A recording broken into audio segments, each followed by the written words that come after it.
Hello, hello. Hope it's not too bright. Let me turn down that. Hope everyone is doing well. Well. There we go. Beautiful. Hope everyone is flourishing, thriving. And today's video is about how the new supply catches hell when we discard the narcissist.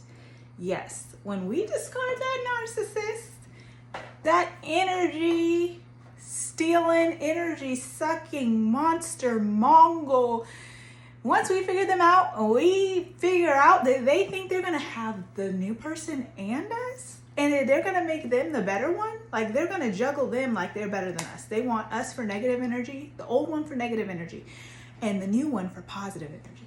And once you realize that game, for the ones who have been gaining knowledge and just trying to figure out what the hell their whole relationship is, once you figure out that whole game they're trying to play and how they think they're going to have you on the side, low key, when you've been around longer, they think they're going to make you a side chick.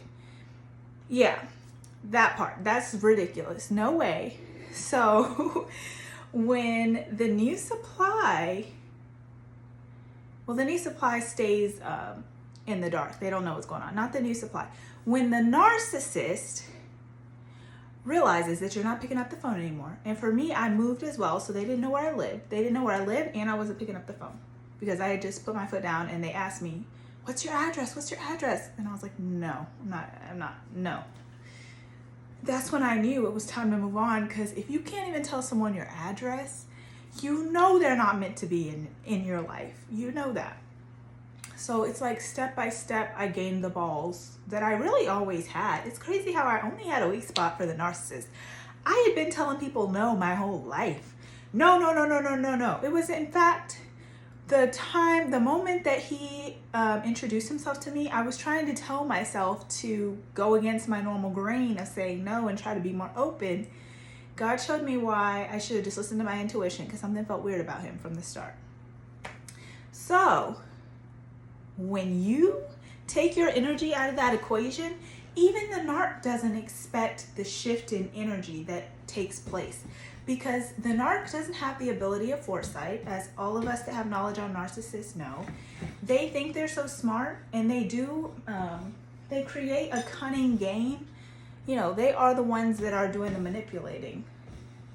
So I'm not saying they're not smart, but in certain ways, they aren't as smart as us when it comes to intuition and just knowing how things are going to turn out and if they're making the right choices. They make dumb, impulsive decisions all the time and look back and say, "Why did I do that?" And then now they have another rage attack, because guess who they blame? They blame the new supply when they make a decision that didn't end up being the right decision. Sorry, guys.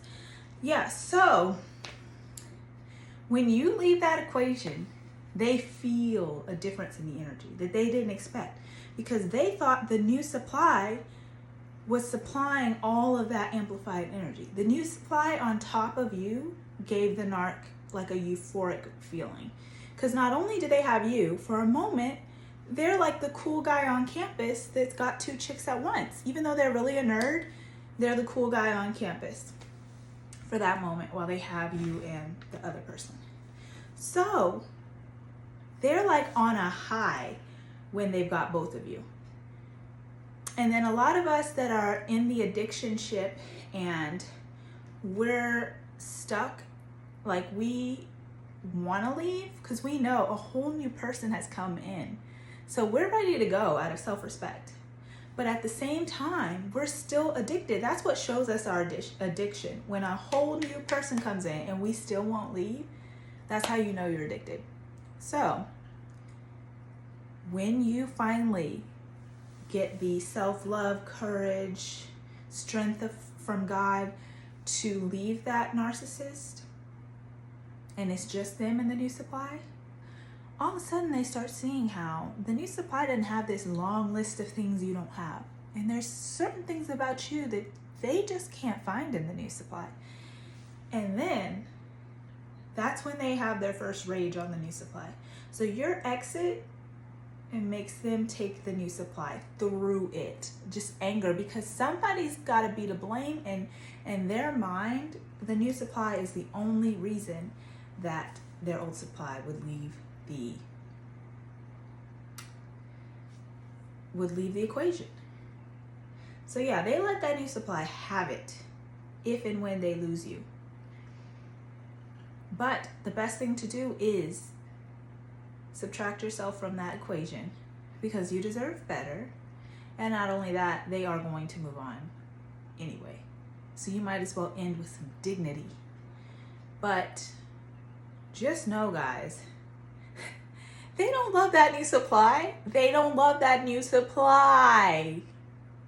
Just like you, it's number one enemy. That's their enemy. They have to say, oh, I love you, baby. But towards the end, it'll be clear as day to that other person that this is their enemy. Their motherfucking enemy. So just be focused on your healing. And the funniest part is, a lot of us people that gave the narcissist a chance, a lot of us people that gave the narcissist a chance and decided to date them, we would have never dated somebody like them. So when it all is said and done and we're in our healing process, it's actually pretty easy for us to heal, because they weren't really our type. We weren't in love. We never were in love. And the funny thing, imagine this. The person that needed you more than you needed them has now lost you for good. And they're with a person that they don't even like. So who really is the loser? Them, because they will have moments where they wish they had some sort of tie to you. And they just won't ever again, because you love yourself. And if you ever go back, they will torture you, so don't go back. But they will always feel like you're the one that got away. And unfortunately, they will always stalk you. But that love was not genuine. That is enemy, top-notch enemy number one. That is not love. And OMG, that new supply found out about the narc's issues when you left. Better believe that. You better believe that, because they felt an immediate difference in the energy circuit. And they knew right then and there the grass was not greener.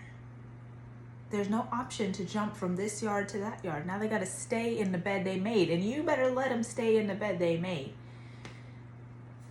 All right, guys, that's everything. Thank you if you made it this far, listening and watching. And there's a new thing that I'm going to be doing. I'm going to be going live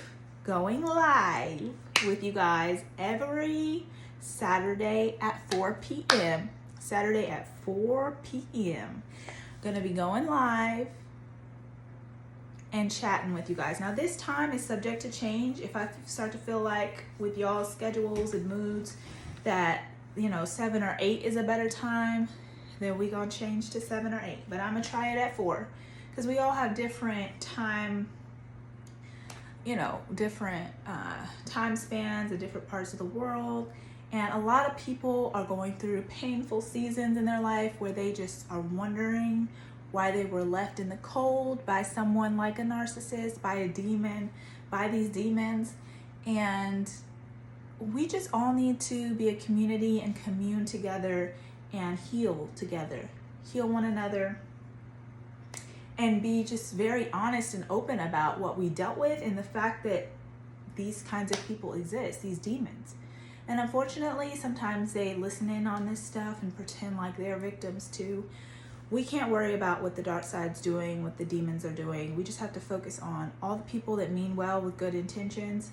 How are we healing ourselves? And your intuition, now that you've been through what you've been through, if you've been through the same thing I've been through and you've been with a narc, you know that your intuition will always tell you if something's off. And that's all you need. That's all you gotta go by. But yeah, you guys have a great day, and we're gonna start doing lives on Saturday at 4 p.m. Gonna be going live and talking with everybody that's in the healing process, answering any questions you guys have. Just chopping it up and really getting to know one another And yeah, I just really wanted to share that about the new supply, because they don't know what they've gotten themselves into, but they're gonna find out. And hopefully they're strong enough to make it to the other side. At the end of the day, all we can worry about is ourselves. Just thank God you were strong enough to make it to the other side, and that's all we can do. If it's not your kid, if it's not your parents, mind your business. And see you guys in the next one. Bye. But like, at the end of the day, even though I said mind your business, I'm here for y'all, and I know y'all are here for me. See you later.